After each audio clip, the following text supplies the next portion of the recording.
first off, the numbers that are coming in, Hillary wins, Kasich wins for Ohio, right. Who knows what he does into the fall.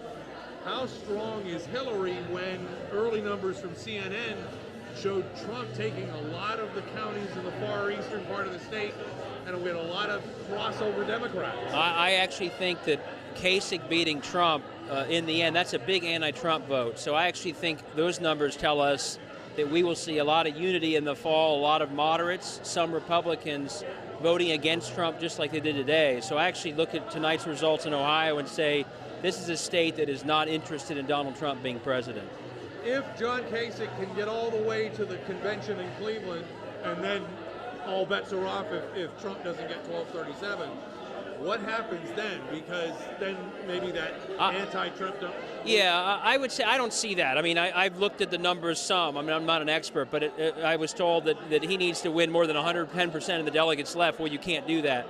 Maybe Cruz becomes an alternative, but tonight's results look like Trump is on the path. And in the end, I think for Ohio Democrats, we will work to unify a whole lot of other people. You know, moderates. Ohioans are about, there are a lot of moderates. There's a lot of independent voters. There are a lot of moderate Republicans who've already said they won't vote for Trump. So we'll be all about unifying all these people against a candidate that is very, very unpopular, but beyond a pretty narrow group of people. Are you surprised by anything you saw tonight? Not quite. I mean, obviously the Democratic side is more decisive than a lot of the polling showed, so that's surprising, and I want to understand why that happened. I thought it would be very close. Maybe it will get close, but overall, no. I always thought Kasich would win. I mean, he's the Ohio's governor. The Republican Party endorsed him. That hadn't happened in the entire primary. Cruz won his own state 44-27, and he didn't even have an endorsement of his own party. So I fully expected Kasich to win.